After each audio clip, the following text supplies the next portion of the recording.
সম্মানিত উপস্থিতি, আমরা যার অপেক্ষায় অপেক্ষিত দীর্ঘ সময় ধরে, সেই সুদূর ভারত থেকে আগত, যিনি 10 বছর বয়সে হিন্দু ধর্ম ব্রাহ্মণ ধর্মে ছিল, ওখান থেকে মুসলিম ধর্মে আসলেন। আসার পরে দীর্ঘ 18 বছর পর্যন্ত কাফেরদের নির্যাতন সহ্য করার পরে তার ঈমান ত্যাগ করে নাই। আজকে যিনি আমাদের সামনে উপস্থিত, তিনি এমন ব্যক্তি যার ঈমান আমাদের চাইতে আরো অনেক বেশি। কথা বলেন ঠিক কিনা?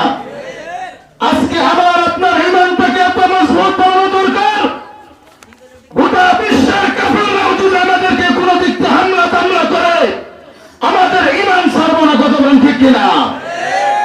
সম্মানিত হাজরিন, এখন আপনাদের সামনে গুরুত্বপূর্ণ আলোচনা করবেন সারা বাংলার, ভারত এবং বাংলাদেশের আলোড়ন সৃষ্টিকারী হযরতুল আল্লাহ হযরত মাওলানা আব্দুল্লাহ আল মুজাহিদ সাহেব আহমদ বরকাতুহুম।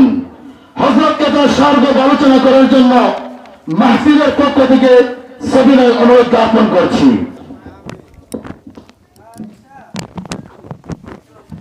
হ্যালো, সাউন্ড সেটিং করেন, রিভার্ব বাড়ান,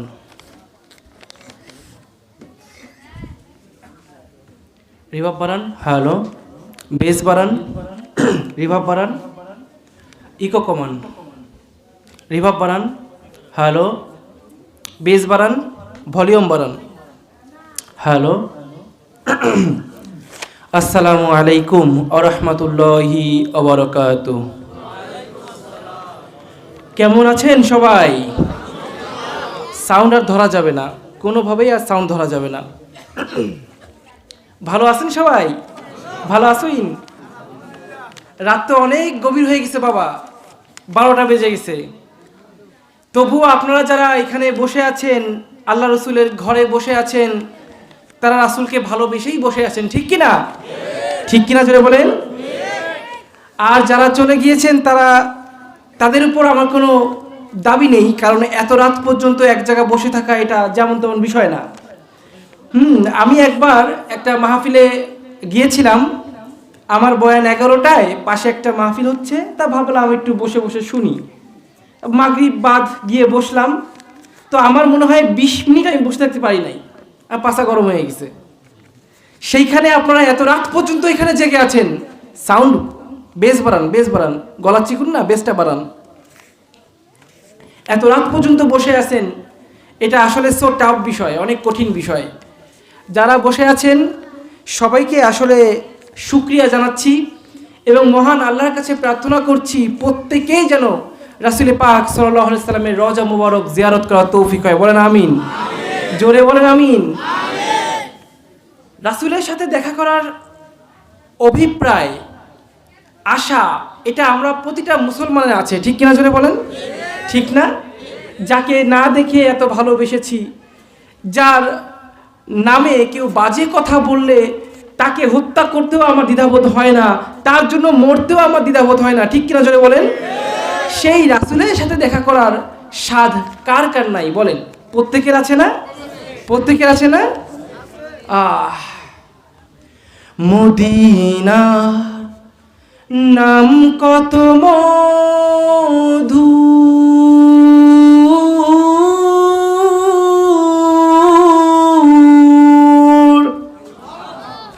মদিনা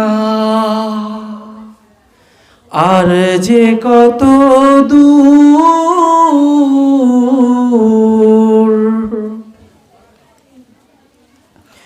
মদিনা নাম কত মধু,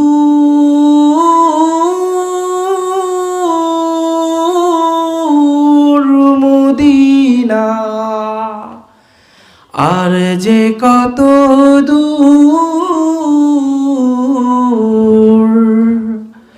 সেই মদিনার পথের ধুলামি, সেই মদিনার পথের ধুলামি মাখতে পারলাম না, মদিনা যাইতে পারলাম না, মদিনা দেখিতে পারলাম না।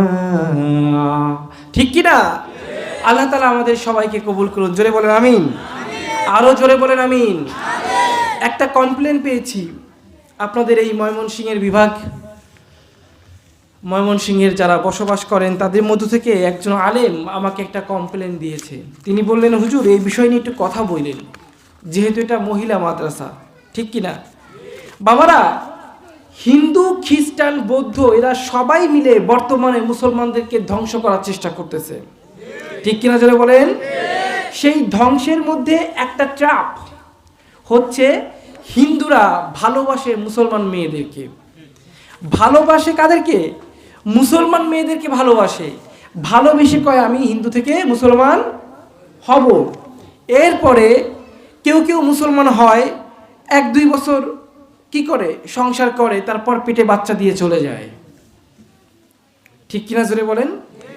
ভাইজান, আপনারা যারা গার্জিয়ান আছেন, মেয়েদের গার্জিয়ান, তাদের কাছে আকুল আবেদন, আপনাদের মেয়েদেরকে সাবধানে রাখবেন। কোনো হিন্দু সে যদি কয় আমি মুসলমান এখনই হব, তবুও তার কাছে মেয়ে দেওয়া যাবে না। যাচাই বাছাই করে তারপরে দেখে শুনে দিতে হবে। ঠিক কি না? নিজের পায়ে নিজে কুড়াল কোনো মেয়ে যেন না মারে। কারণ একটা হিন্দু যখন মুসলমান হয় তখন তার প্রতি মানুষের ভালোবাসা থাকে, আর এই ভালোবাসাকে কাজে লাগিয়ে অনেক হিন্দু মুসলমানদেরকে বর্তমানে ক্ষতি করে যাচ্ছে। আমার খুব কষ্ট হচ্ছে ভাই কথা বলতে। তা মোটা কি? আমার তো মনে হচ্ছে আরো চিকুন হয়ে গেছে। আল্লাহ, একে তো আজকে এমনি খুব অসুস্থ। তো আমরা সবাই আমাদের মা বোনদেরকে সাবধানে রাখবো। রাজি আছেন সবাই? কোনো হিন্দুর সাথে কোনো সম্পর্ক হবে না। কোনো হিন্দুর সাথে কোনো সম্পর্ক, যদি কোনো হিন্দু কোনো মুসলমান মেয়েকে ভালোবাসে, আগে ধরে পিটাবেন, তারপর দেবেন তাকে থানায়। ঠিক আছে? বলতে পারেন, হুজুর আপনিও তো হিন্দু থেকে মুসলমান হয়েছেন। আরে ভাই, আমি যখন মুসলমান হয়েছি তখন প্রেম প্রীতি বুঝতাম না, বয়স ছিল মাত্র 10 বছর। করুণ কাহিনী শুনবেন? শুনবেন? অনেক করুণ কাহিনী। না বাবা, শোনানো যাবে না, তাইলে কেউ উঠবেন না এখান থেকে, উঠবেন না, পরে আবার 2-4 ঘন্টা ওয়াজ করা লাগবে। আল্লাহ, ইন্নাল হামদালিল্লাহ আলহামদুলিল্লাহি নাহমাদুহু ওয়া নাস্তাঈনুহু ওয়া নাস্তাগফিরুহু ওয়া নু'মিনু বিহি ওয়া নাতাওয়াক্কালু আলাইহি হালকা ওয়া নাউযু বিল্লাহি মিন শুরুরি আনফুসিনা ওয়া মিন সাইয়্যাতি আ'মালিনা من يهده الله فلا مضل له ومن يضلله فلا هادي له ونشهد أن لا إله إلا الله وحده لا شريك له ونشهد أن سيدنا ومولانا محمد صلى الله تعالى وعلى آله وأصحابه وبارك وسلم أرسله بالحق بشيرا ونذيرا وداعيا إلى الله بإذنه وسراجا منيرا. وقال الله تعالى في كلامه المجيد والفرقانه الحميد. أعوذ بالله من الشيطان الرجيم. بسم الله الرحمن الرحيم.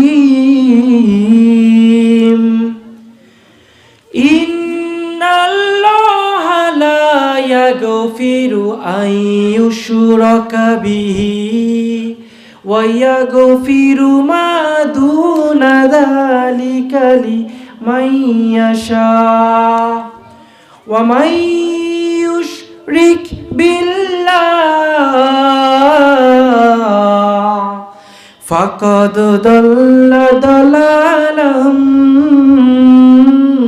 বাঈদা সাদাকাল্লাহুল আযীম ওয়া সাদাকা রাসূলুহুন নাবিয়্যুল কারীম ওয়া নাহনু আলা যালিকা লামিনাশ শাহিদিন ওয়াশ শাকিরিন ওয়ালহামদুলিল্লাহি রাব্বিল আলামিন ইন্নাল্লাহা ওয়া মালাইকাতাহু ইউসাল্লুনা আলান নাবিয়্যি ইয়া আইয়ুহাল্লাযীনা আমানু সাল্লু আলাইহি ওয়া সাল্লিমু তাসলিমা আল্লাহুম্মা সাল্লি আলা সবাই জোরে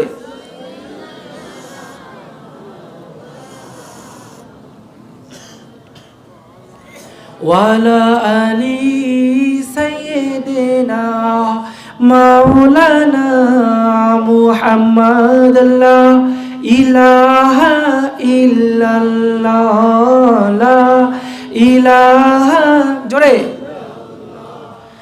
লা ইলাহা ইল্লাল্লাহ লা ইলাহা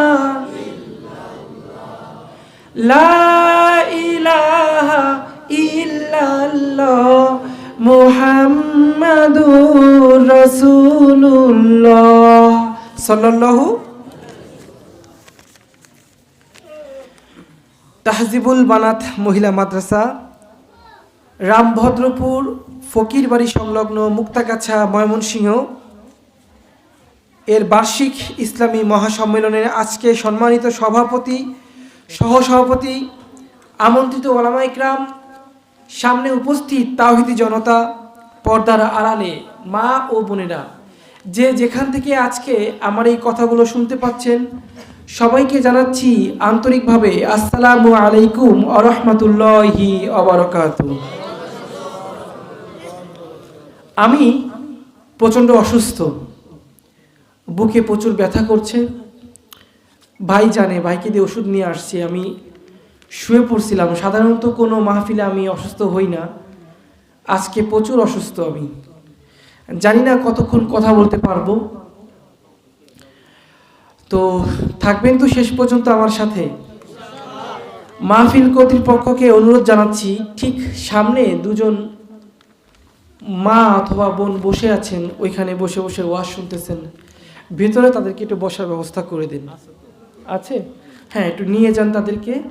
খুব খারাপ লাগতেছে, যাওয়া আসা করতেছে মানুষ, সেখানে বসে মানুষ তারা ওয়াজ শুনতেছেন। আমরা যদি মা বোনদেরকে সম্মান দিতে না পারি তাহলে আমরা কখনোই সম্মান পাবো না, তাই না? তাদের গর্ভ থেকেই তো আমাদের জন্ম হয়েছে, ঠিক কিনা জোরে বলেন? এই মায়ের গর্ভ থেকেই হুজুরে পাক সাল্লাল্লাহু আলাইহি সাল্লামের সৃষ্টি হয়েছে, জন্ম হয়েছে, ঠিক কিনা জোরে বলেন? আবার এই মায়ের গর্ভ থেকেই কিন্তু নমরুদ, আবু জেহেল, ফেরাউন সবাই জন্ম হয়েছে, তাই না? তার মানে বুঝতে হবে মা আর বোন তারা বহু সম্মানিত, তাদেরকে সম্মানে রাখতে হবে। তাদেরকে যতটা সম্ভব চার দেয়ালে আটকে রাখতে হবে। এই আটকে রাখার মানে এটা না তাদেরকে ঘরের বাইরেও যেতে দেবেন না, পড়াশোনা করতে দেবেন না, ব্যাপারটা তা না। মহরম ব্যক্তি যারা আছে তাদেরকে সাথে নিয়ে আমাদের মা বোন সব কিছুই করতে পারবে, ঠিক কিনা জোরে বলেন? কিন্তু আমরা আমাদের মা বোনকে অন্যের হাতের খেলনা হতে দেব না, ঠিক কিনা জোরে বলেন? আজকে হিন্দুরা এই বিষয়টা খুব কাজে লাগাচ্ছে। তারা যখন দেখলো পুরুষদেরকে ধ্বংস করতে পারছে না, তখন মা বোনদেরকে টার্গেট করছে। মা বোনদের সাথে প্রেম প্রীতির ছলনা করে তাদেরকে নষ্ট করে দিয়ে যাচ্ছে। আমি প্রত্যেকটা বোনকে বলবো, খবরদার কোনো হিন্দু, খ্রিস্টান, বৌদ্ধ এদের পাল্লায় পড়বেন না। প্রেম তো মুসলমানের সাথে করাও জায়েজ নাই, আপনি হিন্দুর সাথে করবেন কেন? ঠিক কিনা জোরে বলেন। নিজের ঈমানকে, নিজের সতীত্বকে, নিজের আমলকে আঁকড়ে ধরেন। এত বোঝানোর পরেও যদি কোনো বোন নিজের ক্ষতি করে, নিজেকে ধ্বংস করে ফেলে, তার জন্য দায়ভার আমরা না। ঠিক কিনা? প্রায় মাহফিল আমি বলে থাকি, বর্তমানে এই সব ষড়যন্ত্রের কথা আমি বলে থাকি। আপনারা আপনাদের মেয়েদেরকে খুব সাবধানে রাখবেন, খুব সাবধানে রাখবেন। ফেসবুকের মাধ্যমে হিন্দুরা এই কাজ করতেছে। ফেসবুক, টিকটক, হোয়াটসঅ্যাপ, ফোনের মাধ্যমে এইসব করতেছে। আবার আপনার এলাকার হিন্দুরা অনেক সময় এই কাহিনীগুলো করে। কে হিন্দুদের মেয়ে নাই, তারা মুসলমানদেরকে টার্গেট করে। কে? মুসলমানদেরকে ধ্বংস করার জন্য। ঈমান আনা এত সহজ না। একটা হিন্দু চাইলেও আর মুসলমান হয়ে গেল, এত সহজ না বাবা, এত সহজ না। এই জন্য যদি কেউ মুসলমান হয়, আপনি দেখবেন তার মুসলমান হওয়ার কারণটা কি। অনেকে আছে ধান্দা করে বেড়ায়, কালেকশন করে বেড়ায়, টাকা পয়সা হাসিল করে আবার হিন্দু হয়ে যায়। আছে না নাই? সবাই আবার একরকম না। কিন্তু কথায় আছে না, চুন খেয়ে গাল পুড়েছে, দই দেখলেও ভয় লাগে। ওই কিছু নবমুসলিম তারা এইসব ভণ্ডামি করে বেড়ায়, যার কারণে অনেক নবমুসলিম অবহেলিত হয়ে যায়। ঠিক কিনা জোরে বলেন। আপনারা যাচাই বাছাই করবেন। কেউ হিন্দু থেকে মুসলমান হয়েছে, অমনি মেয়ে একটা দিয়ে দিলেন, খবরদার ভুলেও এটা করবেন না, ভুলেও এটা করবেন না। ভাইরা আমার, যদি কেউ ভণ্ড হয়, যদি কেউ মুসলমান হওয়ার নামে আপনার সাথে ভণ্ডামি করে, তার 1 নাম্বার লক্ষণ হবে সে সুন্নতি খতনা করতে চাইবে না। সে সুন্নতি খতনা করতে চাইবে না, কারণ এটা করলে মুসলমান একটা চিহ্ন হয়ে গেল, সে তো হিন্দুদের মধ্যে ফিরে যাবে, সে তো এটা করবে না। ভাই, এমন যদি কাউকে দেখেন, আগে পিটানি দেবেন, আগে মাইর, পরে অন্য কথা। আমি আগে পিটাই, তারপরে অন্য কথা। ঠিক আছে? নগদে পিটানি দেবেন, নগদে পিটানি। ইসলামটা খেলনা পাইছো? হ্যাঁ, তুমি হিন্দু থেকে মুসলমান হয়েছো বলে কি মুসলমানদের মাথা কিনে নিছো? তুমি হিন্দু থেকে মুসলমান হয়েছো, নিজে জাহান্নাম থেকে বাঁচছো, মুসলমানের কিছু যায় আসে না। ঠিক কি না? তাকে মাথায় তুলে নাচার কোনো প্রয়োজন নাই। 2 নাম্বার, সে আইডি কার্ড চেঞ্জ করবে না। সে আইডি কার্ড কি করবে না? চেঞ্জ করবে না। সে তো ভণ্ডামি করবে, সে আইডি কার্ড চেঞ্জ করলে তো আবার আইডি কার্ড চেঞ্জ করতে পারবে না। ঠিক কিনা জোরে বলেন। এই ধরনের ভণ্ড থেকে সাবধান। আর 3 নাম্বার লক্ষণ, এই যা মুসলমান হয়, নতুন মুসলমান হয়, আপনাদের মেয়েদেরকে ভালোবেসে কয় আমি হিন্দু থেকে মুসলমান হয়ে যাব। 3 নাম্বার এই শয়তানের লক্ষণ হচ্ছে এরা এদের পরিবারের সঙ্গে সম্পর্ক ঠিক রাখে। কারণ সে তো পরিবারের কাছে ফিরে যাবে, পরিবারের সাথে সম্পর্ক নষ্ট করবে না। ঠিক কিনা জোরে বলেন। ঠিক কিনা জোরে বলেন। এদের থেকে সাবধান। তবে হ্যাঁ, অবশ্যই খাস নিয়াতে অনেকেই মুসলমান হয়ে থাকে, সেটা যাচাই বাছাই করতে হবে। সেটা কি করতে হবে বাবা? বর্তমানে এই যুগে মুসলমানরাই তো নিজের ঈমানকে ঠিক রাখতে পারতেছে না। সকালে মুমিন তো বিকালে কাফের। ঠিক কিনা জোরে বলেন। আপনি এখন মুসলমান আছেন, আগামীকাল সকাল হতে হতে আপনি মুসলমান থাকবেন কিনা তার গ্যারান্টি আছে? গ্যারান্টি আছে? নেই। এই যুগ হচ্ছে ফিতনার যুগ। এই যুগে ঈমানকে টিকিয়ে রাখা মানে আগুনের, হাতের উপর আগুনের কয়লা ধরে রাখার সমান। ঠিক সেই মুহূর্তে আমরা যারা মুসলমান হই, আমাদের উপর দিয়ে কি ঝড় বয়ে যায় একবার চিন্তা করছেন? এ বাবা, আমি মুসলমান হওয়ার পরে কারোর কাছে হাত পাতি নাই, কারোর কাছে হাত পাতি নাই। আমি ব্রাহ্মণ পরিবারের সন্তান। আমি কি হিন্দু ধর্মের ব্রাহ্মণ পরিবারের সন্তান, যেমন তেমন বংশের না। ওইখান থেকে মুসলমান সহজে কেউ হয় না। আর যদি কেউ খাস নিয়াতে হইয়ে যায়, ও আল্লাহর কাছে কবুল হয়ে সারে, কবুল হয়ে যায়।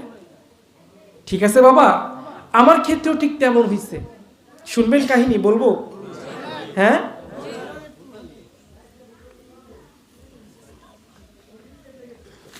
আপনাদের সামনে আমি একটা আয়াত তেলাওয়াত করেছি। এই আয়াতে আল্লাহ তাআলা বলছেন নিশ্চয়ই কিয়ামতের দিন আমি সব কিছু ক্ষমা করে দিব। কে বলছেন? আল্লাহ। ইন্নাল্লাহা লা ইয়াগফিরু আন ইউশরাকা বিহি ওয়া ইয়াগফিরু মা দুনা যালিকা লিমান ইয়াশা ওয়া মান ইউশরিক বিল্লাহ ফাকাদ দাল্লা দালালান বাঈদা। আল্লাহ তাআলা বলছেন সেদিন কিয়ামতের মাঠে আমি যাকে ইচ্ছা তাকে মাফ করব। সুবহানাল্লাহ কইলেন না? কিন্তু কোনোভাবেই আমি তাকে মাফ করব না যে বিন্দুমাত্র শিরকি করেছে, যে বিন্দুমাত্র শিরকি করে ফেলেছে। এই ধরনের কাউকে আমি কখনোই কোনোভাবেই ক্ষমা করব না। আবার আল্লাহ তাআলা বলছেন ওয়ালা তামুতুন্না ইল্লা ওয়া আনতুম মুসলিমুন, আর মুসলমান না হয়ে কবরে আইসো না। কাদেরকে বলতেছেন? কাদেরকে? যারা ঈমান এনেছে, যারা ঈমান এনেছে তাদেরকে বলেছে। এইবার দেখেন আমার জীবনের সাথে এই আয়াতের কেমন মিল আপনি দেখেন। আমি তো বাবা ঈমান আনলাম, আমার বয়স যখন মাত্র 5 বছর, আমার চোখের সামনে আমার মা জ্যান্ত আগুনে পুড়ে মারা গেল, জ্যান্ত আগুনে পুড়ে মারা গেল। আমার মনে আসে, পরিষ্কার মনে আছে, আমি আর আমার ছোট ভাই মায়ের খাটিয়ার পেছনে দৌড়াচ্ছিলাম, আর মাকে দাফন করার জন্য হিন্দুদের শ্মশানে নেওয়া হচ্ছিল। আপনারা জানেন হিন্দু ধর্মে যদি কেউ একবার পুড়ে যায় তাকে দ্বিতীয়বার আর পুড়ায় না, তাকে চাপা কবর দেয়। জানেন সেটা? সাদা কাফন পরাইয়া খাটে মায়ের শোয়াইয়া, মায়েরে তোমরা কই যাইতাছো লইয়া ও গ্রামবাসী, একটু দাঁড়াও মায়েরে দেখি, জনম ভুইরা মায়েরে দেখি ও গ্রামবাসী, একটু দাঁড়াও মায়েরে দেখি। আমার মাকে খাটিয়ায় করে নিয়ে যাওয়া হচ্ছে। মাকে দাফন করার পরে আমরা বাসায় ফিরে আসলাম। কলকাতা বারাসাত আমাদের বাড়ি। এসে দেখি আমাদের ঘর দূর সব ভেঙে ফেলেছে, ঘরে যা ছিল সব কিছু হিন্দুরা কেড়ে ছিনতাই করে নিয়ে চলে গেছে, আর বাবাকে ঢুকিয়েছে জেলে। শত্রু আছে না নাই? প্রত্যেকের শত্রু আছে না? শত্রুরা পুলিশের কাছে কমপ্লেন দিয়েছে বাবা নাকি আমার মাকে পুরায় মারছে। ব্যাপারটা তা না, আমার মা বাবার সঙ্গে ঝগড়া করে নিজেই নিজের গায়ে আগুন দিয়েছিল। আমাদের সমাজে এমন অনেক মা আছে যারা একটুখানি অভিমান করে গলায় ফাঁসি দেয়, আছে না নাই?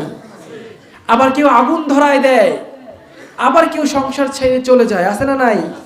একটা বার চিন্তা করে না তার সন্তানের কি অবস্থা হবে। এইসব মা প্রকাশ্যে জাহান্নামে যাবে, কারণ ওই সন্তানকে আল্লাহ তাআলা দিয়েছিল, তোমাকে লালন পালন করার দায়িত্ব তোমাকে দেওয়া হয়েছিল, তুমি এইভাবে তাকে ছেড়ে যাইতে পারো না। ঠিক কিনা জোরে বলেন? এইভাবে কাটতে লাগলো। বাবা দ্বিতীয় বিয়ে করলো। আমার বয়স যখন 10 বছর তখন আমার দাদি মারা গেল। দাদি মারা গেলে দাদিকেও ঠিক একইভাবে আগুনে পোড়ানো হলো। কোথায় পোড়ায়? চিতায়।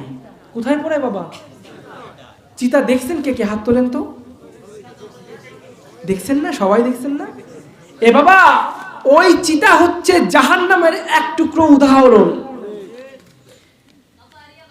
জাহান্নামে ঠিক একইভাবে আপনাকে আমাকে পোড়ানো হবে।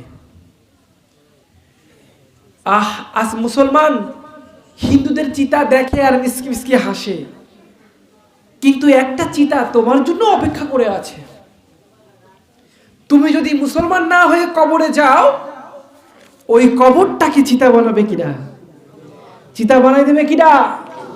এ বাবা, ওই হিন্দু ভাইয়ের যে চিতার আগুন, সেটা 3 ঘন্টায় শেষ হয়ে যাবে। আর যে আগুনটাকে তুমি দেখছো, ওটা জাহান্নামের আগুন ঠিকই, তবে 70 বার তাকে ধোয়া হয়েছে। এখন আগুনের রঙ কি? হলুদ কালার। আর তোমার আমার কবরে যাওয়ার পরে যদি মুসলমান না হয়ে যাই, ওই কবরে যাওয়ার পরে আল্লাহ যে চিতা ধরায় দেবে, ওই চিতা কিন্তু সরাসরি জাহান্নামের আগুন। সরাসরি জাহান্নামের আগুন, যার 1 ফোঁটা পৃথিবীতে পড়লে পুরো পৃথিবী ধ্বংস হয়ে যেত। ঠিক কিনা জোরে বলেন? আচ্ছা, আমি কি মুসলমান? আসলেই আল্লাহ তাআলা যে মুসলমান হওয়ার কথা বলেছেন, বাস্তবে কি আমরা সেই মুসলমান? একবার চিন্তা করেন তো, চিন্তা করেন।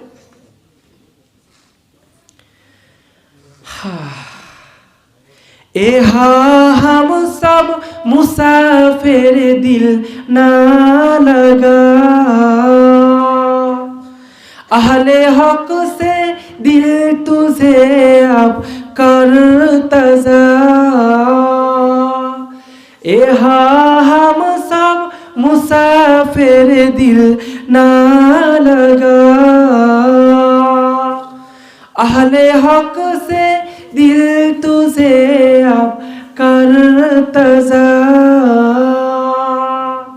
शाह दौलत कुछ हकीकत में नहीं, जिंदगी में बंदगी तू करना है, जिंदगी में बंदगी शर्मिंदा है, जिंदगी में बंदगी शर्मिंदा है। এবার খারাপ লাগে, অনেক কষ্ট হচ্ছে আমার কথা বলতে। শরীর এত খারাপ, আমার জবান থেকে কথা আসতেছে না, তবুও আমি কথা শোনাচ্ছি। টাকার লোভে মাহফিলে আসি নাই। শুনে দেখেন, কোনো কন্ট্যাক্ট করেছি? কোনো কন্ট্যাক্ট করি নাই। কত টাকা দিবে তাও জানি না। ভাই বলছেন, আমি দাওয়াত নিয়েছি, কারণ আমার কাজ ইসলামের দাওয়াত দেওয়া। ঠিক কিনা? মুসলমান যেখানে যেখানে ভুল করে সেইগুলোকে দড়িয়ে দেওয়া আমার দায়িত্ব। কিস্সা কাহিনী আমি বলি না। আমি আজ পর্যন্ত কোনো মাহফিলে কিস্সা কাহিনী বলিনি। আমি এমন এমন কথা বলেছি, যারা এখানে বসে আছেন তাদের কলিজাটা চিড়ে গিয়েছে। কারণ আমি যে আল্লাহকে ভালোবেসে আজ 18 বছর নির্যাতন সহ্য করেছি, সেই ভালোবাসা মুসলমানের মধ্যে খুঁজে পাই না। প্রচন্ড শীতেও আমি ভোরে উঠি, নামাজ পড়ি। কেন? জান্নাতের লোভে? আরে না। জাহান্নামের ভয়ে? আরে তাও না। আমি আল্লাহকে ভালোবাসি। এ বাবা, আমি আল্লাহকে ভালোবাসি। সেই ভালোবাসার রবের ডাক এসেছে আর আমি যাব না, এটা কি হয়? এটা কি হয়? তাহাজ্জুদে আমি আল্লাহকে সেজদা করি, কিছু চাওয়ার জন্য না। আল্লাহ তাআলা নিজে এই সময় পৃথিবীতে আসেন, তার রহমত আসেন। বান্দা, কি লাগবে বলো? কি চাও তোমার? কি প্রয়োজন তোমার? তুমি বলো।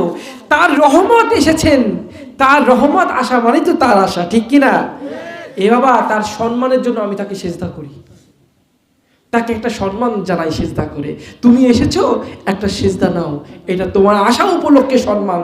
বিনিময়ে কোনো চাওয়া নাই। কেন চাওয়া নাই? আমি তোমাকে ভালোবাসি, তোমার কাছে কোনো চাওয়া পাওয়া নাই। আমার যা দরকার তুমি এমনিই দিবা, কারণ তুমি তো আমার রব। রব মানে কি? পালন কর্তা। রব মানে কি? পালন কর্তা।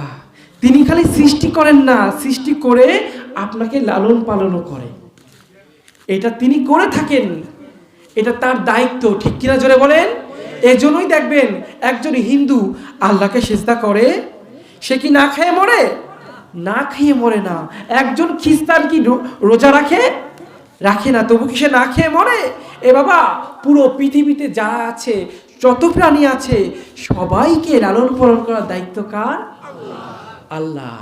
এই জন্য তিনি দেখেন না কে হিন্দু কে মুসলমান, সবাইকে লালন পালন করে। কারণ আল্লাহ তাআলা বলে নাই যে আমি রব্বুল মুসলিমিন, বলেছেন রব্বুল আলামিন।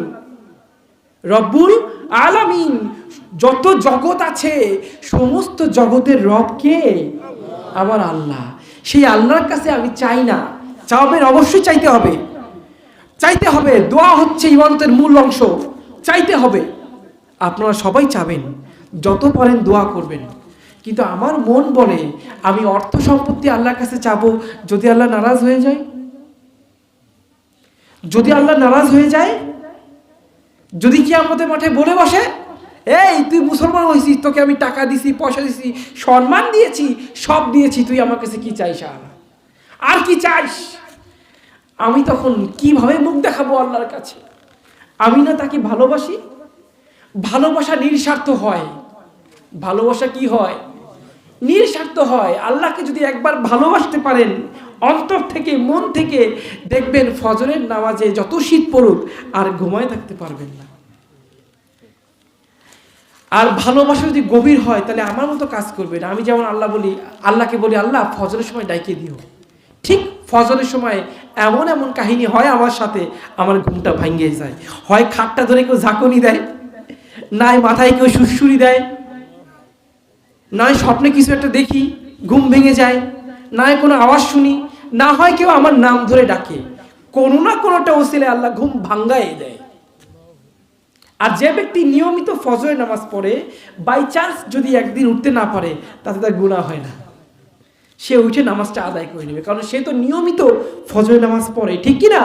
দুই একদিন মিস হলে ওটা আল্লাহ তাআলা গুনাহে ধরে না। বুঝতে পারছেন? সবকিছুর মূল লক্ষ্য কি? আমি ছোটবেলায় সেই আল্লাহকে ভালোবেসে ফেলছিলাম। শুনবেন সেই ভালোবাসার কাহিনী। হ্যাঁ, ভালো না বাসলে আমি টিকে থাকতে পারতাম না। যে অত্যাচার হয়েছে আমার উপর, আমি তার প্রেমে না পড়লে আমি টিকে থাকতে পারতাম না। বাবা আমার, ভালোবাসা এমন এক জিনিস যা অন্তর থেকে অনুভব হয়, মুখে বোঝানো যায় না। হযরত ইব্রাহিম নবী একদল একটা বিশাল ভেড়ার পাল চড়াইতে যাচ্ছেন, ঠিক দেখেন একজন ব্যক্তি দাঁড়িয়ে আল্লাহর শানে হামদ তেলাওয়াত করছে, বলছে আল্লাহ তুমি মহান, আল্লাহ তুমি হৃদয়ের আমার ভালোবাসা। তার এই কথাগুলো শুনে ইব্রাহিম নবী অস্থির হয়ে গিয়েছেন।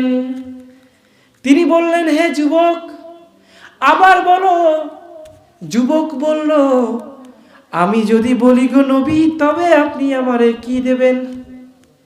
নবী বলল, আমার এই বিশাল ভেড়ার পাল, এইখানের 3 ভাগের 1 ভাগ তোমাকে দিয়ে দেব। সেই যুবক আবার আল্লাহর শানে হামদ পড়তে শুরু করলো, আল্লাহর গুণগান করতে শুরু করলো। নবী আমার কাঁদে। যখন তার বলা শেষ, ইব্রাহিম নবী বলল, আবার বলো। ওই লোকটি বলল, তাহলে তুমি আমারে কি দিবা? বলল, এই যে ভেড়ার পাল, বিশাল বিশাল ভেড়ার পাল, এটা দিয়ে আমার কামাই রুজি হয়, এর আরো 1 ভাগ তোমাকে দিয়ে দেব। সুবহানাল্লাহ, বাড়ি যায় কই। ওই লোকটি আবার হামদ পড়ল, আবার নবীজি তাকে অর্ধেক দিয়ে দিল। কিন্তু নবীজির তো পরাণ ভরে না। নবী কয়, তুমি আবার বলো, এইবার কি দিবেন? এইবার বলল, বাকি যে অংশ আছে আমি সেটাও তোমাকে দিয়ে দেব। ও নবী, তাহলে আপনি চলবেন কিভাবে? আপনি চলবেন কিভাবে? নবী বলে, যে রব আমাকে সৃষ্টি করেছেন সেই রবই আমাকে চালাবে। ওই লোকটা আবার হামদ বলল, সাথে সাথে নবীজি সম্পূর্ণ ভেড়ার পাল তাকে দিয়ে দিল, খালি হাতে বাসায় ফিরে আসলো। এর নাম ভালোবাসা। এর নাম কি? আজকে মসজিদ মাদ্রাসায় 2 পয়সা দান করতে গেলে তোমার কলিজা ছিঁড়ে যায়। হ্যাঁ, ঘরে তো মাছ মাংস সবকিছুই তোমরা কিনে কিনে খাও, অথচ তোমার গ্রামে এতিমখানার এতিমরা ডাল ভাত খায় আর তুমি গোশ খাও। হ্যাঁ, কিয়ামতের মাঠে তোমার এলাকার ওই এতিমরা তোমার বিরুদ্ধে বিচার দিবে। আল্লাহ, আমরা আলু ভর্তা আর ডাল খেয়েছি, আর পাশের ঘরে ওরা প্রতিদিন মাছ মাংস খাইছে, একটু ঝোল পর্যন্ত পাঠায় নাই, 10টা টাকা দেয় নাই। কি জবাব দিবা আল্লাহর সামনে? মুসলমান, যখন তুমি তোমার ধর্ম থেকে মুখ ফিরায় নিছো, তখন তুমি ধ্বংস হতে শুরু করে দিছো। কপাল থেকে হেদায়েত উঠে গেছে, হেদায়েত নাই। এত ওয়াজ, তবুও হেদায়েত নাই। নেই কেন? আমরা গোড়াঘাট থেকে সরে আসছি। আমরা আল্লাহকে ভালোবাসি না, আমার রসুলকেও ভালোবাসি না, মুখে মুখে বলি ভালোবাসি। ঠিক কিনা জোরে বলেন, ঠিক কিনা? আমি যখন মুসলমান হলাম, বাড়িঘর ছেড়ে আসলাম, একটা মাদ্রাসার হুজুরের কাছে গিয়ে বললাম, হুজুর আমি ওই হিন্দু ধর্মে থাকবো না। কেন? তুমি ছোট মানুষ, কি এমন বুঝলে? তুমি থাকবে না কেন হিন্দু ধর্মে? আমি বললাম, ওই যে আগুনে পুড়াইছে ওটা দেখে আমি খুব ভয় পাইছি, আমি আগুনে পুড়তে চাই না। আমি বাবার কাছে প্রশ্ন করেছিলাম, বাবা এই চিতার আগুনের হাত থেকে বাঁচার কোনো উপায় আছে? বাবা বলেছিল, হ্যাঁ অবশ্যই আছে। কি? তুমি যদি ওসিয়ত করে যাও তবে তোমাকে পুড়াবে না, তোমাকে কবর দিবে, ধামা চাপা কবর। আমি একই প্রশ্ন পাশের এক ইমাম সাহেবকে বললাম। উনি বলল, বাবা চোখে দেখা আগুনের সময় মাত্র 3 ঘন্টা, মূল আগুন হবে তো কবরে গেলেই। মূল আগুন কোথায়? কবরে যাওয়ার পরে। তুমি সীতায় পড়ো বা যাই হও, মূল আগুন তো তুমি দেখো নাই। মূল আগুনটা কি? জাহান্নামের আগুন। তা জাহান্নামটা কি? এই জানতে গিয়ে আমি মাদ্রাসায় ভর্তি হইলাম। সুবহানাল্লাহ কইলেন না? আমি শুরুতেই বলেছিলাম, যদি মুসলমান না হয়ে কবরে যাও, তোমার কবরকে জাহান্নামের আগুন দিয়ে ভরিয়ে দেবেন কে? কে? কবরে যাওয়া লাগবে না? হ্যাঁ, এই দুনিয়া ছাড়িয়া কোথায় যাইবা ভাগিয়া, এই দুনিয়া ছাড়িয়া কোথায় যাইবা ভাগিয়া, মরণ তোমায় লইবে ঘিরি যতই করো বাহানা, মরণ তোমায় লইবে ঘিরি যতই করো বাহানা, চিন্তা করে দেখো না কবরে কি যাইবা না, যেই কবরে আল্লাহ ছাড়া সঙ্গী কেহ থাকবে না, যেই কবরে আল্লাহ ছাড়া সঙ্গী কেহ থাকবে না, চিন্তা করে দেখো না কবরে কি যাইবা না। ঠিক কি না? এই দুনিয়ায় সবই পর, কবর যে তোর আসল ঘর, এই দুনিয়ায় সবই পর, কবর যে তোর আসল ঘর, কেমনে সেথায় থাকবি পড়ে যতই করো বাহানা, কেমনে সেথায় থাকবি পড়ে যতই করো বাহানা, চিন্তা করে দেখো না কবরে কি যাইবা না। কবরে যাওয়া লাগবে না? এ বাবা কবরে যাবা না? তা মুসলমান কি তুমি হইছো? মুসলমান কি হইছো? আমি ছোটবেলায় মাদ্রাসায় ভর্তি হলাম, হওয়ার পরে এবার চিন্তা করি, আমি হিন্দু থাকা অবস্থায় ব্যবসায় উন্নতি, খাবার, রিজিকের মালিক মনে করতাম মা লক্ষ্মীকে। বলেন নাউজুবিল্লাহ। এই একই কথা আমি ওই ওয়াজেও বলছিলাম, আপনি শুনছিলেন মনে হয়, তাই না? ওই ওয়াজে কেউ গেছিলেন 4 তারিখের মাহফিলের নন্দীবাড়ি? কেউ যান নাই? একটু বলি ওইটা। হ্যাঁ, আল্লাহ, আমি মনে করতাম মা লক্ষ্মী আমারে খাওয়ায়। কে খাওয়ায়? এখন যদি প্রশ্ন করি, মা লক্ষ্মী যদি আমারে খাওয়ায়, তিনি যদি সম্পত্তির মালিক হয়, ও মুসলমান আপনারা কেউ লক্ষ্মী পুজো করেন নাকি? তা আপনাকে সহায় সম্পত্তি নাই? নাই? অবশ্যই আছে। কোটি কোটি টাকার মালিক তো আপনাদের ভিতর আছে, আছে না নাই? আবার যারা লক্ষ্মী পুজো করে এদের মধ্যে ভিখারি নাই? ভিক্ষা করে খায় এমন নাই? তার মানে আমি বুঝলাম, আসলেই তো লক্ষ্মী তো রিজিক দাতা না, লক্ষ্মী সম্পত্তি দেওয়ার মালিক না। সম্পত্তি দেওয়ার মালিক কে? খাওয়ানোর মালিক কে? আয়াতে পেলাম আল্লাহ তাআলা বলছেন, ওয়াল্লাহু খায়রুর রাজিকিন, আল্লাহই হলো উত্তম রিজিক দাতা। আল্লাহ কি? উত্তম রিজিক দাতা। এইবার চিন্তা করলাম কি উত্তম রিজিকদাতা, মানে ভালো মন্দ আল্লাহ তাআলা খাওয়ায়, সর্বশ্রেষ্ঠ খাবার খাওয়ায় কিনা। এইবার আমি চিন্তা করে দেখলাম, ও বাবা, আমি যখন মায়ের পেটে ছিলাম, তুমি যখন মায়ের পেটে ছিলে ডাক্তার ছিলে নাকি, ইঞ্জিনিয়ার, শিল্পপতি, কোটিপতি? কিছু না, মন্ত্রী এমপি কিছুই না। তখন তোমার কে খাওয়াইছে? হ্যাঁ, তোমার বাবা যখন জানতে পারছে তুমি তোমার মায়ের গর্ভে এসেছো, সাথে সাথে তোমার মায়ের যত্ন বাড়িয়ে দিয়েছে, ভালো ভালো খাবার খাওয়াইছে, দুধ, ডিম, গোশ, মাছ খাওয়াইছে না? এতদিন তোমার মা সারাদিন কাজ করে সবাইকে খাওয়ানোর পরে সামান্য যে খাবার থাকতো ওই খাবারটাই খাইতো। তুমি গর্ভে আসার সাথে সাথে তোমার মা ভালো ভালো খাবার খাওয়া শুরু করছে। এত খাতির কেন? তুমি আসছো তাই। তুমি পেটে থাকা অবস্থাতেই গোশ, মাছ, ডিম খেয়েছো। ওয়াল্লাহু খায়রুর রাজিকিন, আল্লাহ হচ্ছে উত্তম রিজিকদাতা, ঠিক কি না? তাহলে আমি চিন্তা করলাম, এই মুসলমান যারা আছে এদের ঈমান এখন কি ঠিক আছে? ওই ছোটবেলায় মাদ্রাসায় পড়ি আর আমি চিন্তা করি, মুসলমানদের সাথে মিশি আর চিন্তা করি এই সব মুসলমান তো আল্লাহকে বিশ্বাস করে ঠিক, ঈমান নাই। কেন ঈমান নাই? এইসব মুসলমান বিশ্বাস করে চাকরি আমারে খাওয়ায়, ঠিক কি না? চাকরি চলে গেলে খাবো কি? আছে না নাই? এমন চিন্তা আছে না নাই? আমি চিন্তা করলাম, কিছুদিন আগে মা লক্ষ্মীর উপর ঈমান এনেছি, মা লক্ষ্মী আমারে খাওয়ায়, এইটা মনে করার কারণে যদি আমি কাফের হয়ে থাকি, মুসলমান হওয়ার পরে চাকরি আমারে খাওয়ায়, যদি এইটা মনে করে থাকি, তাহলে আমরা কি হয়ে যাব বলেন? ওই হিন্দু ভাই বিশ্বাস করে লক্ষ্মী ওরে খাওয়ায়, এই জন্য যদি ও কাফের হয়, তুমি যদি বিশ্বাস করো চাকরি তোমারে খাওয়ায়, তাহলে তুমি কি হয়ে যাবা?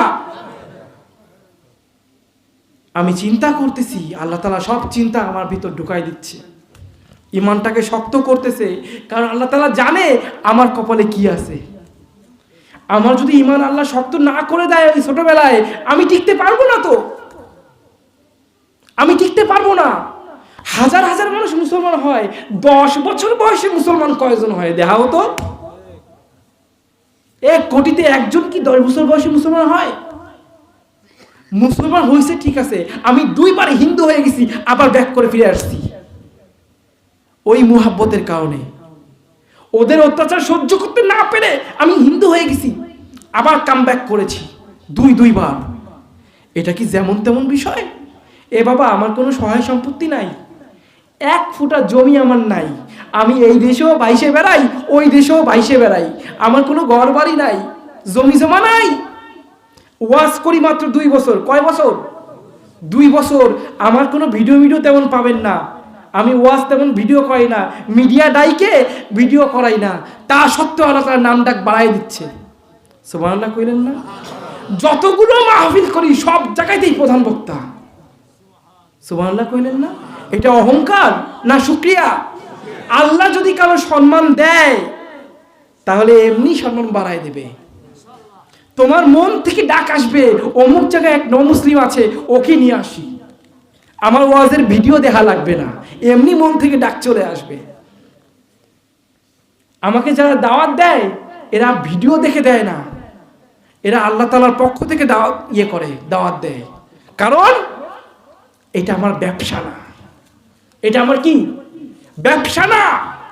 না খেয়ে থাকা অভ্যাস আছে, না খাইতে খাইতে এমন অবস্থা, এখন ভাত খাইতে পাই না, তবুও ইসলাম ছাড়ি নাই। আর তুমি চাকরি চলে গেছে, সাথে সাথে ঈমান শেষ। একটা বার সিজদা করতে পারতা আল্লাহকে, সিজদা করে বলতে পারতা, হে আল্লাহ, এত বড় সংসারের দায়িত্ব তুমি আমার কাঁধে দিয়েছো, চাকরি তো একটা ওসিলা। চাকরি কি? তুমি একটা চাকরির ব্যবস্থা করে দাও আমাকে, ওই ওসিলায় আমি রিজিক নিয়ে আসবো ঘরে। তা করো নাই, ঈমান চলে গেছে সাথে সাথে, কারণ তুমি মনে করছো চাকরি না করলে খাবো কি। আমি চিন্তা করি ওই ছোটবেলায়, তার মানে ঈমান আনতে হবে কার উপর? চাকরি আমারে খাওয়ায় না, খাওয়ায় কিরা? আল্লাহই খাওয়ায়। আবার আমাদের মধ্যে অনেকে আছে ব্যবসার উপর নির্ভরশীল, ব্যবসায় লস করলে ইমান চলে যায়। ব্যবসা করি তাই খাইতে পারি, ব্যবসা না করলে খাবো কি? আছে না নাই? আমি ছোটবেলায় ঠিক পড়াশুনো করতেছি, হঠাৎ করে একদিন আমার বাবা মা জানতে পারলো আমি মাদ্রাসায় ভর্তি হয়েছি। এইবার এসে আমাকে ধরে নিয়ে গেছে, ধরে নিয়ে আমাকে বাথরুমে আটকায় রাখছে। কোথায় আটকায় রাখছে? বাথরুমে আটকায় রাখছে। বিশাল বড় বাতা, বাতা চিনেন? বাতা, বাতা দিয়ে পিটাইছে আমাকে। এমন পিটানি দিছে আমার গায়ে চাকা চাকা রক্ত জমাট হয়ে গেছে। আমার বয়স তখন 14 বছর। মাদ্রাসায় পড়লাম কয় বছর? 4 বছর। এমন পিটানি আমাকে দিছে, কয় তুই হিন্দু হবি কিনা বল। আমি কই না, আমার পক্ষে হিন্দু হওয়া সম্ভব না, কারণ তোমাদের ভগবানের মুখোশ খুলে গেছে আমার সামনে। ভগবানের মুখোশ খুলে গেছে। ওই ভগবান আমি চাইলেও আর তাকে পুজো করতে পারবো না। আমি চাইলেও কি তাকে আর পুজো করতে পারবো না। আবার মায়ের এত পরিমাণ মায়ের খাইছি জীবনে, অতগুলো ভাতও মনে হয় খাইনি। হাসছেন? হ্যাঁ হাসছেন। আপনারা ইসলামের জন্য কিছু করলেন না, আর আমি ইসলামের জন্য সব ত্যাগ করলাম। এখন আল্লাহ রে কই, আল্লাহ সামনে গাজওয়াতুল হিন্দ যুদ্ধ আসছে, ওই যুদ্ধে তুমি আমাকে শহীদ কইরো, কারণ এই একটা জিনিস ছাড়া তোমাকে দিতে আমার আর কিছু বাকি নেই, সব তোমাকে দিয়ে দিছি।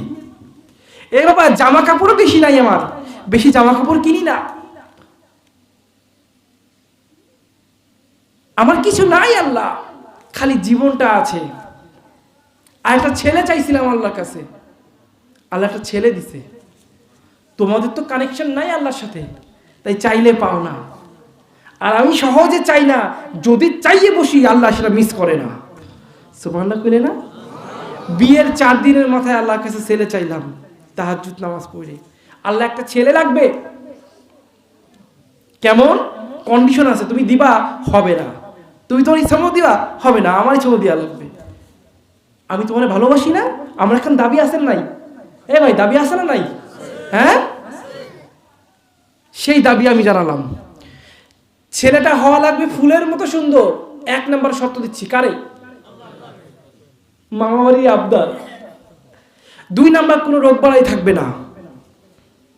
3 নাম্বার, মায়ের পেটে যে কয়দিন থাকবে মাকে ডিস্টার্ব করতে পারবে না। 4 নাম্বার, কান্নাকাটি করতে পারবে না। এ বাবা, বাচ্চা কান্নাকাটি করে না? হ্যাঁ। 5 নাম্বার, সে যে আল্লাহ ভক্ত, সে যেন এটা প্রমাণ করে, আমার সঙ্গে প্রমাণ করে সে যে তোমার ভক্ত, তোমার আল্লাহ ওলি হয়ে আসছে, এটার প্রমাণ তাকে দিতে হবে। এই 5টা শর্তই আল্লাহ কবুল করছে। 5টা শর্তই আল্লাহ কবুল করছে। বাচ্চার দিক তাকাইলে চোখ ফেরাতে পাই না, যেন আল্লাহ রং তুলি দিয়ে চেহারাটা আঁকাই দিছে। রং তুলি দিয়ে চেহারাটা আঁকাই দিছে। গায়ের রং ফর্সা, কি দারুণ তার চেহারা, মাশাআল্লাহ। চোখ ফেরাইতে পাই না। 1 নাম্বার শর্ত কবুল করছে কিনা? 2 নাম্বার, কোনো রোগ দেয় নাই। আমার সামর্থ্য নাই যে কোনো রোগ বালাই হইলে আমি হাসপাতালে নেব। আল্লাহ আমাকেও রোগ বালাই দেয় না। আমি আল্লাহকে বলছিলাম, একবার জ্বর আসছিল, সেই জ্বরে বিশাল অবস্থা খারাপ, নিজেই নিজের মাথায় পানি ঢালি। তখন বিয়ে করি নাই, পানি ঢালি আর কই, আল্লাহ আমার কিন্তু কেউ নাই, মরে গেলে এই লাশ পয়সে গন্ধ না বের হওয়া পর্যন্ত কেউ বসবে না এখানে একজন মারা গেছে, কেউ আমার খোঁজও নেবে না। আল্লাহ তুমি কোনো রোগ দিও না। আজ 12 বছর ছোটখাটো সাধারণ রোগ ছাড়া আর কোনো রোগ দেয় নাই, কোনো রোগ দেয় নাই। একটু গ্যাসের ব্যথা হইতেই পারে, হইতে পারে না? একদম রোগ না হলে তো ফেরাউন হয়ে যাব। ফেরাউনের কোনো রোগ ছিল না। হ্যাঁ, বড় কোনো রোগ আল্লাহ দেয় নাই। 2 নাম্বার শর্ত দিলাম, আল্লাহ এই বাচ্চাটা যে কয়দিন মায়ের পেটে থাকবে কোনো ডিস্টার্ব যেন না করে। ওর মা আমাকে বলছে 9 মাস পেটে ছিল, একদিন লাথিও মারে নাই। আমি ভয় পেয়ে গেছিলাম যে বাচ্চা আছে না নাই। এটা কেন বলতেছি শোনো, দাঁড়াও, ডালির মজা তলে। 3 নম্বরে কি বলছিলাম? হ্যাঁ, বাচ্চা দুনিয়াতে আসার পর কান্নাকাটি যেন না করে, এইটা আল্লাহ কবুল করছে। খালি খিদা লাগলে কান্দে, এই ছাড়া কোনো কান্নাকাটি নাই। আর 5 নম্বরে বলছিলাম, ও যে আল্লাহ ভক্ত তার প্রমাণ দেওয়া লাগবে। এই ছেলে জিকির ছাড়া খায়ও না, ঘুমায়ও না। আমার ঘরে 24টা ঘন্টা লা ইলাহা ইল্লাল্লাহ জিকির চালায় রাখা লাগে। সুবহানাল্লাহ কইলেন না? সব সময় জিকির ঘরে চালায় রাখতেই হবে, নাইলে বাচ্চা অস্থির হয়ে যায়। প্রমাণ করছে কিনা সে আল্লাহর ওলি? হ্যাঁ, আমি আল্লাহকে বলছি, আল্লাহ আমি বড় কোনো আলেম হতে পারি নাই, ছাত্র বয়সে আমার উপর যে ঝড় গেছে, পড়াশুনো করব না ইমান টিকায় রাখবো। আমার সন্তানকে তুমি বড় একটা অলি বানাইও। ওই সন্তান কুরবানির গরু, তোমার রাস্তায় তুমি কুরবানি, তোমার রাস্তায় আমি কুরবানি করে দিছি সন্তানকে। সুবহানাল্লাহ কইবেন না? ওরে জিহাদে শহীদ বানাই দিও, আমাকেও বানাইও। এ বাবা, বিয়ে করছি তাও আল্লাহর কাছে চাইয়ে। একটা মেয়েকে দেখছি, পছন্দ হয়েছে, বিয়ের প্রস্তাব দিছি, কবুল করে নাই। আল্লাহর কাছে বলছে, আল্লাহ ওর সঙ্গে বিয়ে দিয়ে দাও। আল্লাহ বিয়ে দিয়ে দিছে। যা চাই মিস নাই, কোনোভাবে মিস নাই। কেন মিস নাই? আমি খুব ইবাদত করি না বাবা, মুহাব্বত, ভালোবাসা আছে তার জন্য। আপনি যখন তাকে ভালোবাসতে শুরু করবেন না, আপনার কথা মাটিতে পড়ার আগে আল্লাহ কবুল করে নেবে। আল্লাহ তাআলা বলছেন, ইয়া আইয়ুহাল ইনসান মা গররাকা বিরাব্বিকাল কারীম। হে মানুষ, কি কারণে তুমি তোমার রবের কাছ থেকে মুখ ফিরায় নিছো? কি কারণে? কি অপরাধ তোমার রবের? কি অন্যায় করেছে? তোমার রব তোমাকে বলেছে জিনা করো না, এটা কি তার অপরাধ? তোমার রব তোমাকে বলেছে মদ খেও না, এটা কি তার অপরাধ? সুদ খেও না, ঘুষ খেও না, অন্যায় করো না, দুর্নীতি করো না, এটা কি তার অপরাধ? কি অপরাধে তুমি তাকে অমান্য করো, উঠতে বসতে অপমান করো? অপরদিকে আল্লাহ তাআলা আরেকটা আয়াতে বলেছে, তোমাদের ঈমানের অবস্থা যদি এমন হয়, তবে তোমাদের নাকের ডগার সামনে দিয়ে আমি কাফেরদের মুসলমান বানাবো, ওদেরকে দিয়ে ইসলাম প্রচার করাবো। এটাও কোরআনের আয়াত। যে কয়জন আছেন সবাই আল্লাহকে ভালোবাসি, ঠিক কিনা? কে কে আল্লাহকে ভালোবাসি হাত তুলে আল্লাহকে দেখান। লিল্লাহে তাকবীর, লিল্লাহে তাকবীর, লিল্লাহে তাকবীর। ভালোবাসার মূল্য অনেক রে বাবা। আজকে তোমাদের ভালোবাসা এমন, যাকে তুমি ভালোবাসো সে তোমাকে ধোঁকা দেয়। যেই সন্তানকে তুমি ভালোবেসে লালন পালন করেছো, সেই সন্তান লেখাপড়া করে শিক্ষিত হয়ে চাকরি করে তোমার দিক ফিরেও তাকায় না। যে বউকে তুমি ভালোবেসেছো, ওই বউ সহায় সম্পত্তি একটু কম হইলে তোমাকে সাইডে চলে যায়। যদি তুমি আল্লাহকে ভালোবাসতা, ওই বউ তোমাকে রিয়েল ভালোবাসতো, সত্যিকারের ভালোবাসতো। বলছিলাম আমাকে ধরে নিয়ে গেছে কারা? হিন্দুরা। এইবার আমাকে তারা জ্যান্ত আগুনে পুড়াবে। কি করবে? জ্যান্ত আগুনে পুড়াবে। ভারত এমন একটা জায়গা যেখানে হিন্দু থেকে মুসলমান হইলে শাস্তি একটাই, জ্যান্ত আগুনে পুড়ায় দেয়। ওই এলাকার নাম কর্ণাটক। এলাকার নাম কি? কর্ণাটক। এখনো জবাই করে মানুষকে, ভগবানের উদ্দেশ্যে জবাই করে। আমাকে জ্যান্ত আগুনে পুড়ায় দেবে। তাহলে কোন পর্যায়ে চলে গেছে আমার উপর অত্যাচার, চিন্তা করছেন? কোন পর্যায়ে চলে গেছে?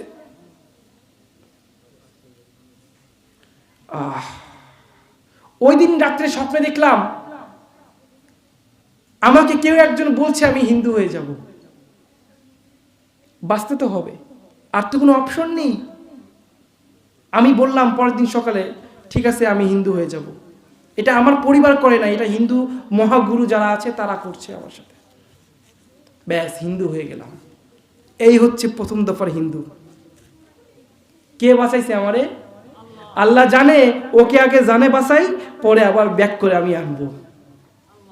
হিন্দু হয়ে গেলাম, থাকলাম 3 বছর হিন্দু অবস্থায়। পূজা করি না ঠিক, কিন্তু মন্দিরে যাই। পূজা করি না ঠিক, কিন্তু মন্দিরে যাই। একদিন সুযোগ সুবিধা বুঝে আবার বাড়ি থেকে পালান দিলাম। 2 বছর পরে, 3 বছর পরে পালান দিলাম। কারণ স্বপ্নে দেখলাম আমাকে কেউ একজন বলছে এবার ঘর থেকে বের হও। পালান দিয়ে, আপনারা চিনবেন না, আসাম রাজ্যের নাম কি? আসামের নাম শুনছেন না? পশ্চিমবঙ্গের পাশেই আসাম। ওদিকে দৌড় দিলাম। পালাই গিয়ে আরেকটা মাদ্রাসায় ভর্তি হলাম। সেখানে আরো 4 বছর পড়লাম। কত বছর? আলেম হতে আমার এখনো 2 বছর বাকি। এই 4 বছরে ওরা কুফরি বান মারলো। কি মারলো বাবা? কুফরি বান মারলো ধরে নেওয়ার জন্য। মুসলমান, আমি ধীরে ধীরে পড়াশোনা থেকে একদম দূরে সরে গেলাম, কিন্তু মাদ্রাসা ছেড়ে যাই নাই। মাদ্রাসা আমি ছাড়ি নাই, আধা পাগল হয়ে গেছি 4 বছরের মাথায়, কিন্তু মাদ্রাসা আমি ছাড়ি নাই। অত্যাচার আরো ওয়েট করতেছিল আমার জন্য, আমি তা বুঝি নাই। এরপর সত্যি সত্যি একদিন আধা পাগল হয়ে বাড়ি ফিরে গেলাম 4 বছরের মাথায়। হুজুররা কোনো মতে আমাকে পাশ করায় ক্লাসে উঠাচ্ছে, কারণ তারা বুঝতে পারছে এই ছেলে খুব অত্যাচারের মধ্যে আছে। এখন পড়াশোনা জরুরি না, আগে ইমানটা বাঁচায় রাখা জরুরি। বাসায় ফিরে গিয়ে আবার 2 বছর থাকলাম বাসায়, হিন্দু হয়ে গেলাম। এবার কিন্তু সেন্স নাই, এর আগের বার সেন্স ছিল, এবার মাথায় সেন্স নাই। প্রতিদিন অত্যাচার নির্যাতনের এক ভয়ঙ্কর দৃষ্টান্ত আমার সামনে হইতো। প্রতিদিন খাবার চাইতাম, সবাই খাওয়ার পরে যে খাবারটা ঝুটা থাকতো, গোশ খাইছে হাড্ডি চাবায় ফেলাই দিছে, মাছ খাইছে মাছের কাটা ফেলাই দিছে, ওই দিয়ে আর মাখানো ভাত দিত সামনে। হিন্দু হবা না, কতটা হিন্দু হবা না, কিন্তু এইবার তো আমার সেন্স নাই, আমি তো অনেকটা আধা পাগল। দিনের পর দিন, রাতের পর রাত এইভাবে না খেয়ে দিন কাটাইছি। কোনোদিন একবেলা খাইছি, কোনোদিন বা খাইতেই পারি নাই। তারপরও ইসলাম ছাড়লাম না। 2 বছর পরে গিয়ে আমি তখন মোটামুটি হিন্দু ধর্মের একজন ধর্ম পুরোহিত। কি বাবা? আলেম হইতে আমার এখনো 2 বছর বাকি। ধর্ম পুরোহিত আমি, মন্দিরে গিয়ে পুজো করব। প্রথম আমাকে শিক্ষা দেওয়া হয়েছে, এটা পরিবার না, আমার বাপ মা এগুলো জানে না, এটা হিন্দু মহাগুরু যারা আছে না, আমি তো ব্রাহ্মণ, আমি কি, আমাদের মহাগুরু আছে। আবার যেমন মুফতিরও বড় মুফতি আছে না, হিন্দুদের গুরু আছে, গুরুরও মহাগুরু আছে। এই মহাগুরুর পক্ষ থেকে এইসব নির্যাতন করা হচ্ছে। আমাদের যেমন মাদ্রাসা আছে, হিন্দু ধর্মে ওই ধর্ম নিয়ে পড়াশোনা করার জন্য ধর্মীয় স্কুল আছে। আমি যখন পুজো করতে যাব, ওই রাত্রে আবার স্বপ্ন দেখলাম। আল্লাহ তাআলা আমাকে স্বপ্নে দেখাচ্ছে যে আমি পুজো করতেছি না, আমি ওয়াজ করতেছি। সুবহানাল্লাহ কইলেন না? এই 3 বছর আগে মাত্র স্বপ্ন দেখছি, বিশাল বড় মাহফিলে আমি বয়ান করতেছি প্রধান অতিথি হিসেবে। এবং সত্যিও প্রথম মাহফিলও ছিল প্রধান অতিথি, আর আজ পর্যন্ত প্রধান অতিথি, প্রধান বক্তা। সম্মান কে দিল? আল্লাহ দিল। কেন দিল? ওই যে হিন্দু হয়ে গেছিলাম না, আমি অনেক কান্নাকাটি করেছি মুসলমান হওয়ার জন্য, আল্লাহর কাছে কান্নাকাটি করেছি। মসজিদের পিলারে মাথা ঠেকাইছি, মাথা ঠেকায় মাথায় ঘাই দিয়ে কপাল ফাটায় ফেলাইছি, এমন অবস্থা। কখনো আল্লাহকে গালাগালি করছি, কখনো মুহাব্বত নিয়ে, ভালোবাসা নিয়ে আমি আল্লাহকে বলছি, আল্লাহ বাঁচাও, এই কুফরি বানের হাত থেকে বাঁচাও। আর কিছুদিন গেলে আমি পুরো পাগল হয়ে যাব। এখনো সেন্স আছে, আমি এখনো তোমাকে ভুলি নাই। নামাজ নাই, রোজা নাই, ঈমান আমল যা ছিল সব উঠে গেছে, কিছু নাই আমার ভিতর। তবু আমার এখনো তোমার নামটা মনে আছে। আল্লাহ, আল্লাহ এই কুফরি বানের হাত থেকে আমাকে বাঁচাও, বাঁচাও রে মালিক, বাঁচাও। সে কি কান্না!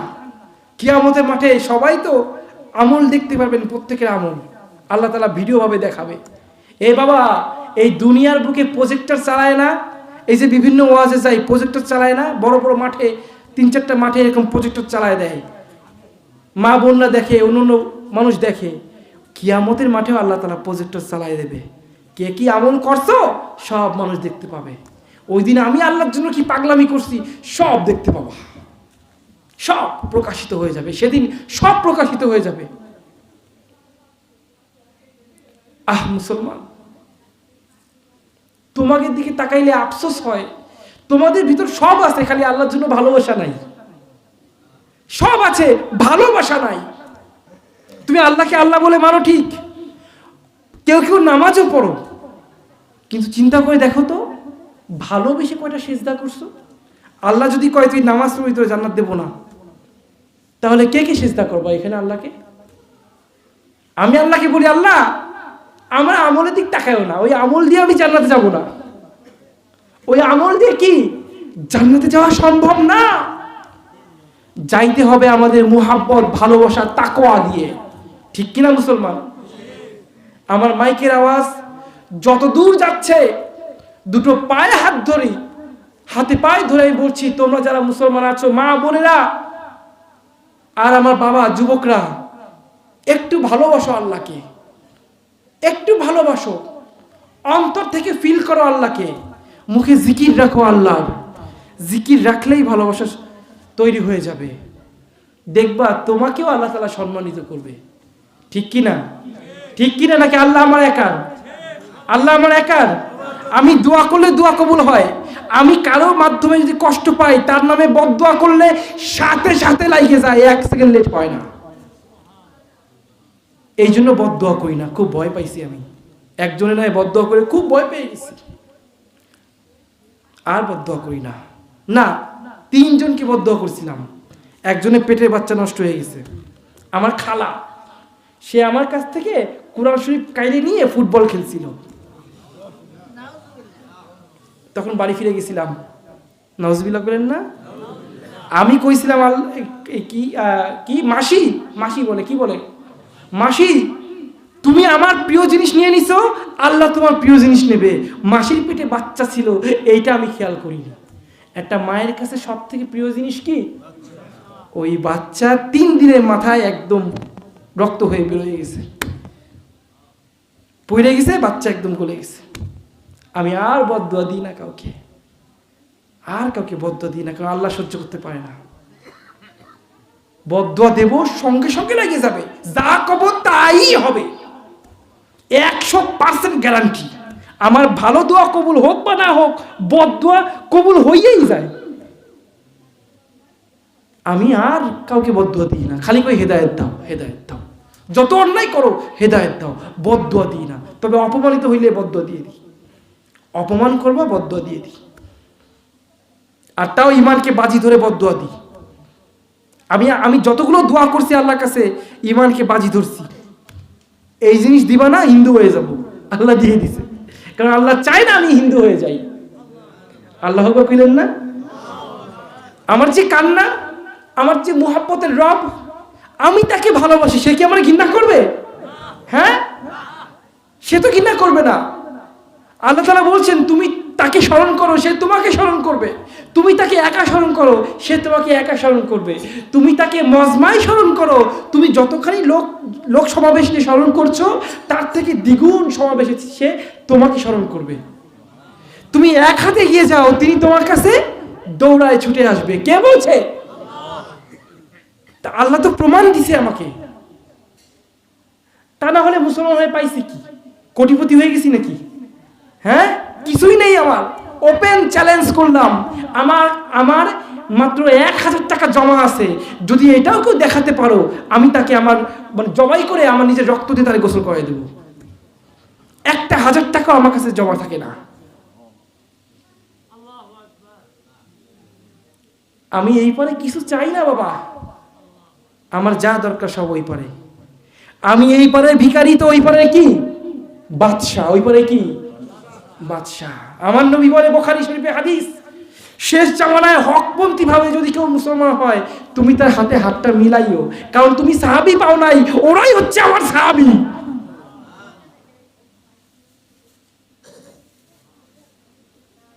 বাবা, অত্যাচার তো এখনো থামে নাই আমার উপর। আমি তো পালান দিলাম, ঘর ছেড়ে পালায় আসলাম, পালায় এসে আবার 2 বছর ভর্তি হলাম মাদ্রাসায়। 2 বছর বাকি ছিল। এইবার ভর্তি হয়েছি শাহরানপুর। শাহরানপুর চিনবেন, এটা আসামের পাশেই, আপনার ওই যে বসিরহাট, নদিয়া চিনেন তো, যারা ইন্ডিয়ায় গেছেন জানেন, পশ্চিমবঙ্গের একটা জায়গা। একটা মাদ্রাসায় পড়ে কোনো মতে আলেম হইলাম। কোনো মতে কি হইলাম? আলেম হইলাম। আলেম হওয়ার উদ্দেশ্য কি? কিয়ামতের মাঠে আল্লাহ তাআলা বিচার করবে পর্দার আড়ালে। আল্লাহু আকবার কইলেন না? তা আমি তো চাই কিয়ামতের মাঠে আল্লাহর হাত থেকে বাঁচতে। আর চিন্তা করলাম যদি একদম আল্লাহর হাত থেকে বাঁচা যায়, একটা উপায় আছে। কারণ যত বড় আলেম আমি হই না কেন, হিসাব দেওয়া লাগবে। যত বড় ওলি আমি হই না কেন, হিসাব আমার দেওয়াই লাগবে।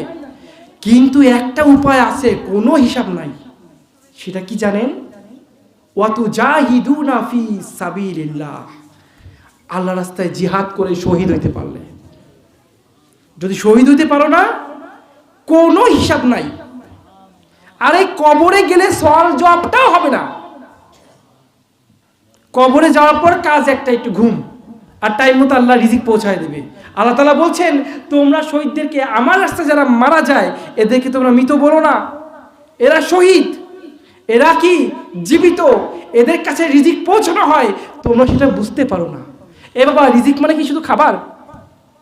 রিজিক মানে একটা মানুষের জন্মের পর থেকে কবরে যাওয়ার আগ পর্যন্ত যা যা লাগে সব কিছু। আসেন প্রমাণ করি, করবো প্রমাণ, রিজিক আল্লাহ পৌঁছায় কিনা প্রমাণ করব। দেখেন, এক নম্বরে যে ব্যক্তি শহীদ হবে, সে যে কাপড় পরা অবস্থায় হবে, ওই কাপড়ে তাকে দাফন করা হয়। তা রিজিকের একটা অংশ কাপড়, কাপড় পাইছে কিনা।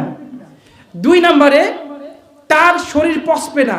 তা বিজ্ঞান বলে যে এই শরীর যদি না পচে, তার মানে তার কাছে খাবার পৌঁছানো হয়। খাবার না খাইলে শরীর পৌঁছে যাবে।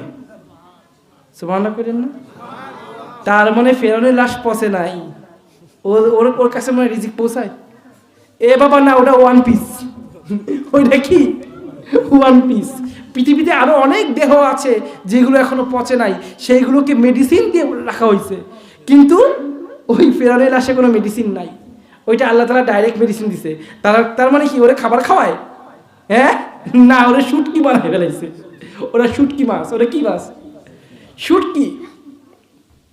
কিন্তু এছাড়া যদি শহীদ হন, আপনার কাছে রিজিক পৌঁছানো হবে, খাবার পৌঁছানো হবে। রিজিকের মধ্যে বউ বাচ্চাও পড়ে, বউ বাচ্চা পড়ে, বন্ধু বান্ধব সব পড়ে। তার মানে এইটা কবরে তাদের সঙ্গে আপনার দেখা করানো হবে। তিন নম্বরে, শহীদ যে ব্যক্তি হবে, তার পরিবারের সমস্ত দায়িত্ব কে নেয়? এমনিতেই সবার দায়িত্ব আল্লাহর, কিন্তু খাস করে তার দায়িত্ব কে নেয়? অর্থাৎ আমার পরিবারে আমি একা ইনকাম করি, আমি শহীদ হয়ে গেছি, ইনকাম করে খাওয়াবে কিনা? হ্যাঁ, আল্লাহ ইনকাম করে খাওয়াবে না। আল্লাহ এমন একটা সিস্টেম করে দিবে যেন যার তার ওসিলায় সে খাইতে পারে। এই দায়িত্ব আল্লাহ তাআলা নিয়ে রাখছে। কবরে তো গেলেন, সওয়াল জবাব লাগবে না। আপনার জন্য কোনো সওয়াল জবাব নাই, কারণ আপনি প্রমাণ দিয়েছেন আপনি মুসলমান। আপনি মুসলমান, আপনি শহীদ হয়ে কবরে আসছেন, আপনার আমার কিসের সওয়াল জবাব? হ্যাঁ, সওয়াল জবাব কিসে? কোনো সওয়াল জবাব নাই। সুবহানাল্লাহ কইলেন না? আর পুরো কবরটা জান্নাত, জান্নাতের বাগিচা করে দেয় কে? রিজিকের মধ্যে কিন্তু শুধু পৃথিবীতে যে বউ, ওই বউ না, আপনি জান্নাতে যা ভোগ করবেন ওটাও কিন্তু রিজিক। ওইটাও কি? তার মানে আপনি শহীদ হয়ে কবরে গেলে হুর আছে না, হুর গেলে মান, ওরাও কবরে আসবে জান্নাত থেকে খাবার নিয়ে। সুবহানাল্লাহ কইলেন না? এইবার তো উঠলেন হাসরের ময়দানে। উঠলেন কোথায়? হাসরের ময়দানে। হাসরের ময়দানে 7 শ্রেণীর মানুষ ছায়া পাবে আরশের নিচে, তার মধ্যে এক দল শহীদ। কারা? শহীদ। আপনি তো আপনার ঘামে ডুবে থাকবেন, আপনার মগজ গলে গলে পড়বে। শহীদের ক্ষেত্রে এইসব কিছুই হবে না। শহীদ কিন্তু ন্যাংটা অবস্থায় উঠবে না, শহীদের গায়ে কাপড় আছে। শহীদের গায়ে কি আছে? কাপড় আছে। এবার আল্লাহ তাআলা আসলেন, চেয়ারে, ওনার যে কুরসি, সিংহাসন, সেখানে বসলেন বিচারের জন্য। সবার আগে শহীদের কাতার সামনে দাঁড়ানো থাকবে। সুবহানাল্লাহ করেন না? আল্লাহ কবে এরা কারা? ফেরেশতারা কবে আল্লাহ এরা হকপন্থী ভাবে আপনার রাস্তায় শহীদ হয়েছে। এরা এখানে কি করে? ওদেরকে আগে জান্নাতে যাও, জান্নাতে পাঠাও। আগে জান্নাতে পাঠাবে, তারপর বিচার শুরু হবে। এই হচ্ছে শহীদের মর্যাদা। আমরা মুসলমান যেদিন মৃত্যুকে ভয় পাইতে শুরু করছি, ওই দিন থেকে আমরা শেষ। যে চোখের দিকে তাকায় কথা বলার, যে পায়ের দিকে তাকায় কথা বলার ক্ষমতা রাখে না, সে চোখে চোখ রেখে কথা বলে। ঠিক কিনা? মুসলমান সিংহের জাত। মুসলমান মৃত্যুকে ভয় পায় না। মৃত্যু হচ্ছে উপহার। মৃত্যু হচ্ছে কি বাবা? উপহার। মৃত্যু হচ্ছে আল্লাহর সাথে সাক্ষাৎ করার মাধ্যম। এটাকে ভয় পাওয়া যাবে না, এটাকে ভালোবাসতে হবে। যতটুকু বলেছি কথা কি বুঝে আসছে বাবা? কবরে যাইতে হবে মুসলমান হয়ে, আর মুসলমান হওয়ার একটাই উপায়, আল্লাহ এবং রাসূলের অনুগত্য করতে হবে। সুবহানাল্লাহ কইলেন না? সুবহানাল্লাহ কইলেন না? গরু খাইলেন আর টুনটুনির আগাটা কাটলেন, এর নাম মুসলমান না। পরিপূর্ণ ঈমান রাখতে হবে কার উপর? খাওয়ায় কে? চাকরি? আল্লাহ খাওয়ায়। কে খাওয়ায় বাবা? আল্লাহ খাওয়ায়। এইটাই হচ্ছে বড় কথা। এই খাবারের জন্যই তো আমরা এত কিছু করি। খুন, চুরি, জেনা যাই করি না কেন, সব তো এই শরীরের তাগিদে নাকি? এই শরীরের দায়িত্ব আল্লাহ তাআলা নিয়ে রাখছে বাবা। আসুন নিয়াত করি, ঈমান কোনোভাবেই ধ্বংস করব না। যতই ঝড় আসুক, সেজদা হবে কার নামে? আল্লাহকে সেজদা করে বলবো। একবার বলে দেখেন, একবার বলে দেখেন, আল্লাহ আপনাকে বিপদ থেকে উদ্ধার করবে। এর বড় প্রমাণ আমি। এর বড় প্রমাণ কে? আমি এক হিন্দুর ছেলে বলে গেলাম। আপনারা মুসলমানের সন্তান, মানতে সমস্যা আছে? এই বাবা, না মানলে কাফের, মানলেই মুসলমান। অনেক রাত হয়ে গেছে, আর বেশি সময় নিব না। কেউ যাবেন না দোয়া না করে। দোয়া না করে কেউ যাবেন না ভাই। আমি মুসাফির, কেউ যাবেন না দোয়া করে। যতটুকু বলেছি, যা বলেছি, আল্লাহ তাআলা আমাকে আগে তা আমল করার তৌফিক দান করুন, তারপর সবাইকে কবুল করুন। বলেন আমিন। আরো জোরে বলেন আমিন। ওয়াখিরি দাওয়ানা আনিল হামদুলিল্লাহি রাব্বিল আলামিন।